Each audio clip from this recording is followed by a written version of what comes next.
नमस्कार।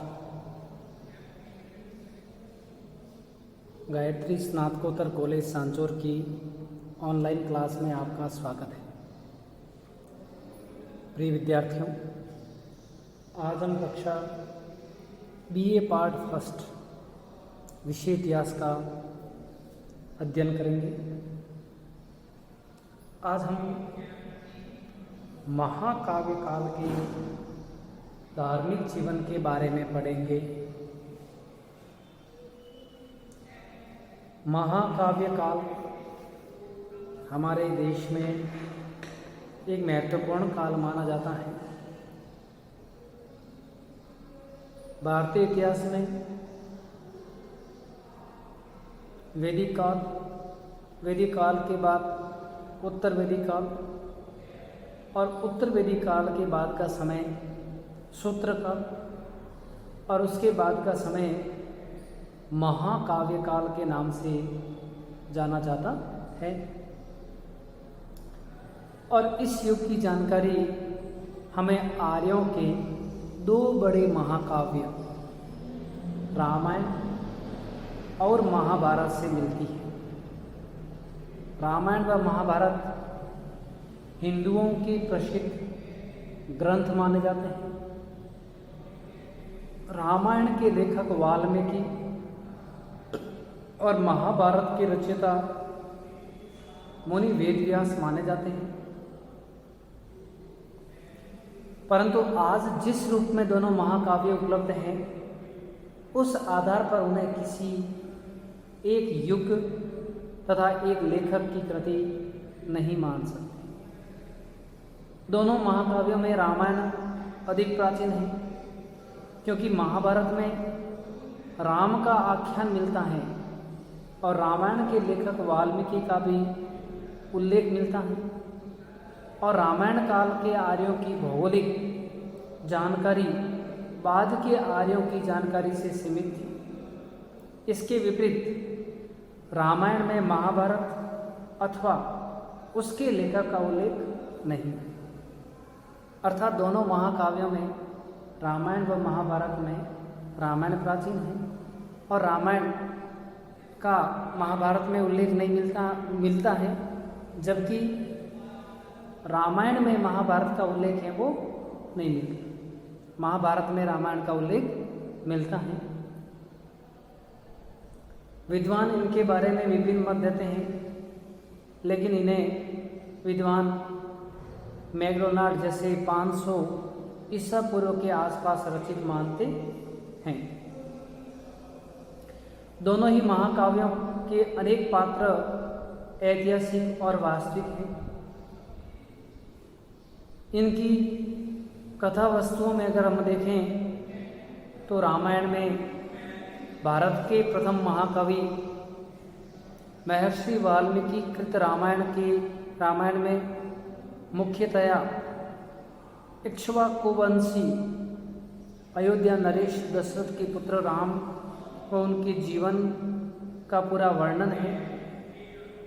लेकिन इस कथानक के माध्यम से राम के जीवन की घटनाओं के साथ ही एक आदर्श राज्य व्यवस्था के स्वरूप को भी समझाया गया है, और जिसमें व्यक्ति के महत्व के साथ समाज के हित, मानव की वैचारिक स्वतंत्रता की भावना के भी दर्शन करने को मिलते हैं। इस ग्रंथ से समकालीन भारतीय राज्यों, उनके आपसी संबंधों तथा जनजीवन की जानकारी होती है। कुछ के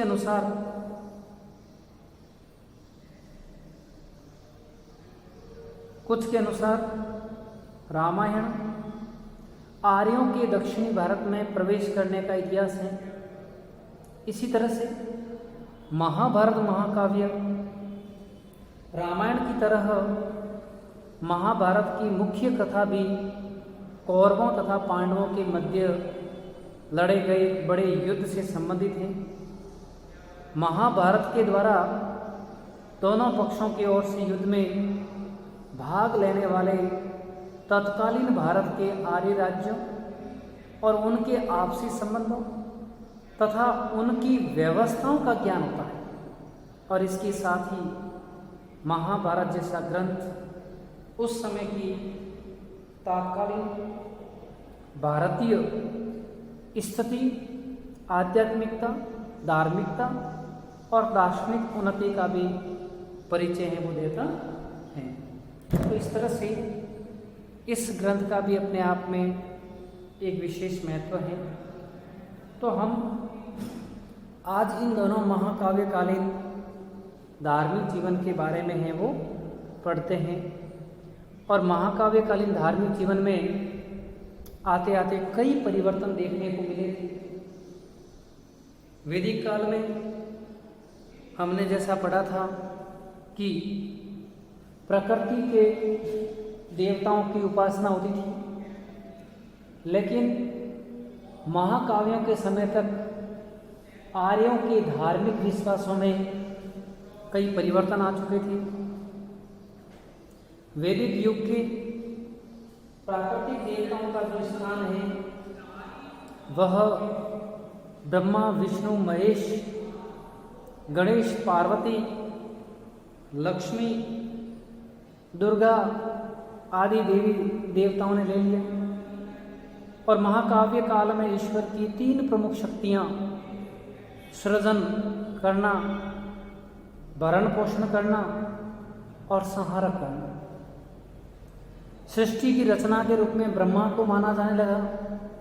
सृष्टि के भरण पोषण के लिए भगवान विष्णु को माना जाने लगा। और सृष्टि के संहारक के रूप में देवादिदेव महादेव अर्थात महेश को माना जाने लगा था। इनमें भी विष्णु को अधिक महत्व प्राप्त हुआ और ऐसा समझा जाने लगा कि विष्णु समय समय पर पृथ्वी पर अवतार लेते हैं, अर्थात उस समय अवतारवाद का सिद्धांत लोकप्रिय होने लगा। अवतारवाद का जो सिद्धांत है वो आगे बढ़ने लगा। और गीता में स्पष्ट लिखा है कि जब जब धर्म की हानि और अधर्म की वृद्धि होती है तब तब मैं अपने रूप को रचता हूँ, क्योंकि मैं साधु पुरुषों का उद्धार करने के लिए और पापियों का नाश करने के लिए तथा धर्म स्थापना के लिए युग युग में प्रकट होता हूँ। ये गीता की पंक्ति हमें बहुत कुछ उस काल के बारे में दर्शाती हैं कि जब जब धर्म की हानि होती है, अधर्म बढ़ता है, तब भगवान विष्णु किसी न किसी रूप में अवतार लेते हैं और भगवान पुरुष के रूप में साधु संतों का उद्धार करते हैं, पापियों का नाश करते हैं।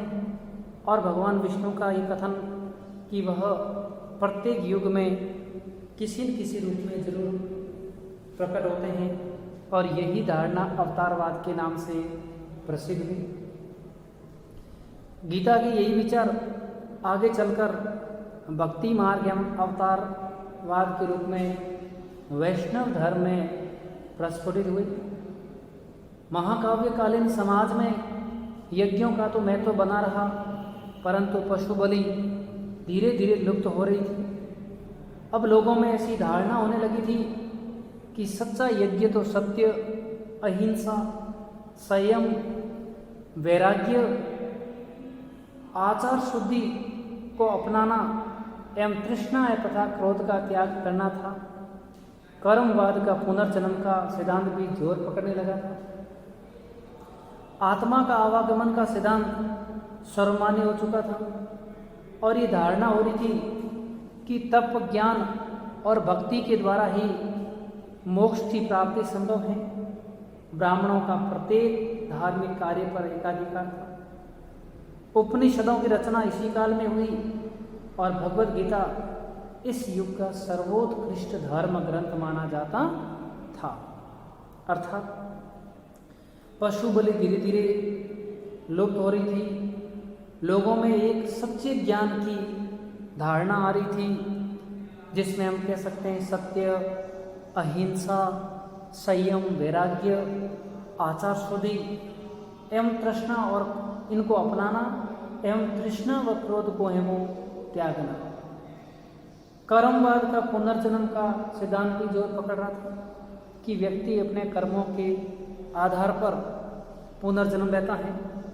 अच्छे कर्म करने के बाद जब उसका आत्मा का परमात्मा में विलय हो जाता है तो उसे पुनर्जन्म लेने की आवश्यकता नहीं होती है और वह अपने कर्मों का फल है वो भोगता है। ये कर्म का सिद्धांत तेज हो रहा था और तप, ज्ञान और भक्ति के माध्यम से मोक्ष की प्राप्ति संभव है, अर्थात तप, ज्ञान और भक्ति को बढ़ावा दिए जाने का कार्य शुरू हुआ। अब हम बात करते हैं श्रीमद् भगवत गीता की। तो गीता हिंदुओं का एक पवित्र धार्मिक ग्रंथ तथा भारतीय धार्मिक और दार्शनिक साहित्य की अमूल्य कृति मानी जाती है और ये महाभारत के भीष्म पर्व का अंश है और इसमें 18 अध्याय हैं। महाभारत के सुप्रसिद्ध युद्ध के समय अपने प्रियजनों की मृत्यु की कल्पना से अर्जुन विचलित हो गया और उसने युद्ध करने से है वो इनकार कर दिया। ऐसे मार्मिक अवसर पर भगवान कृष्ण ने अर्जुन को जो दिव्य उपदेश दिया था वही भगवत कथा के 18 अध्यायों के अंदर संकलित किया गया है और यह हिंदुओं के लिए एक अमूल्य कृति, अमूल्य ग्रंथ माना जाता है। गीता में कर्मयोग, ज्ञान योग तथा भक्ति योग तीनों को ही मोक्ष का साधन माना गया और इस दृष्टि से गीता का दृष्टिकोण समन्वय के रूप में देखा जाता है, जिसमें तीनों ही ज्ञान, कर्म और भक्ति का समन्वय किया गया। गीता किसी एक मार्ग की निंदा और दूसरे मार्ग की प्रशंसा नहीं करती, वह मोक्ष प्राप्ति के लिए सभी मार्गों को स्वीकार करती, अर्थात मोक्ष प्राप्ति को वह सर्वमान्य मानते हैं। भगवान श्री कृष्ण ने कहा है, जो मुझे जिस भाव से बसता है मैं उसको उसी भाव से देखता हूँ। मनुष्य किसी भी मार्ग का अनुसरण कर मेरे तक पहुँच सकता है। गीता में कर्म, ज्ञान एवं भक्ति मार्ग का समन्वय कर सभी को समान रूप से महत्वपूर्ण बताया है, किंतु भक्ति मार्ग की श्रेष्ठता पर अधिक बल दिया गया है। गीता ने भक्ति के सभी द्वार खोल दिए। कोई भी व्यक्ति चाहे किसी भी जाति वर्ग का क्यों न हो, ईश्वर की भक्ति कर मोक्ष का अधिकारी हो सकता है। इससे पहले केवल द्विज जातियों ब्राह्मण, क्षत्रिय और वैश्य को ही मोक्ष का अधिकारी माना जाता था, अर्थात अब क्षत्रिय आदि जो है इनके स्थान पर भी गीता को भी भक्ति का प्रमुख मार्ग एवं माना जाने लगा था। क्षत्रिय, ब्राह्मण, वैश्य के अलावा शूद्रों को भी अपने सदकर्म से मोक्ष के प्रति जोड़ने का कार्य इस काल में शुरू हो गया था। शूद्र तथा निम्न जाति के लोग वेद उपनिषदों का उच्चारण तक नहीं कर सकते थे और न ही वे मोक्ष प्राप्त करने के अधिकारी थे, परंतु गीता ने सर्वप्रथम सभी को यहाँ पर शूद्रों को भी भक्ति के द्वारा मोक्ष प्राप्त करने का अधिकारी ठहराया। और गीता का धर्म एक ऐसा सार्वभौमिक धर्म था जिसमें ऊंच नीच, स्त्री पुरुष, छोटे बड़े सभी मोक्ष के अधिकारी हुए। अर्थात गीता के ज्ञान के बाद ऐसी कई विसंगतियाँ थी समाज में, वो दूर हुई थी। ऐसा व्यक्ति जो सुख दुख, लाभ हानि, जय पराजय आदि प्रत्येक स्थिति में दृढ़ता से कार्य करता है और प्रत्येक स्थिति में अविचलित रहता है, स्थिर प्रज्ञ मानव कहलाता है। भगवान श्री कृष्ण ने गीता में इस प्रकार के स्थिर प्रज्ञ मानव को आदर्श मानव बताया है कि जो सुख दुख, लाभ हानि, जय पराजय में भी दृढ़ रहता है तो वह इंसान एक श्रेष्ठ मानव कहलाता है। ये श्रीमद् भगवत गीता कहती है। गीता के अनुसार वही स्थिर प्रज्ञ या पूर्ण मानव है जो निष्काम भाव से काम करते हुए सच्चिदानंद परब्रह्म की प्राप्ति कर सकता है।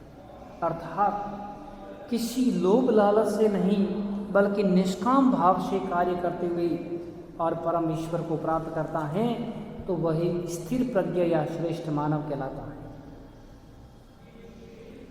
वस्तुतः गीता प्राणी मात्र के लिए अथाह ज्ञान का भंडार है तथा उलझनों में उलझे हुए प्राणियों के लिए एकमात्र सुलझा हुआ ग्रंथ माना जाता है। तो इस तरह श्रीमद् भगवद गीता के प्रति आकर्षण अधिक बढ़ गया था लोगों का। अब हम बात करते हैं शिक्षा की। तो महाकाव्यों से उस युग की शिक्षा तथा पाठ्यक्रम की जानकारी मिलती है। शिक्षा के महत्व को बतलाते हुए रामायण में लिखा है कि शिक्षा ही मनुष्य का सबसे बड़ा नेत्र है। महाभारत में लिखा है कि विद्याहीन व्यक्ति शोचनीय होता है और इससे समकालीन युग में शिक्षा के महत्व की जानकारी मिल जाती है। रामायण में पाठ्यक्रम के बहुत से विषयों का उल्लेख है जिनमें दर्शन, धर्मशास्त्र, राजनीति, इतिहास, अर्थशास्त्र, वेद, पौराणिक उपाख्यान, ब्राह्मण ग्रंथ आदि मुख्य हैं।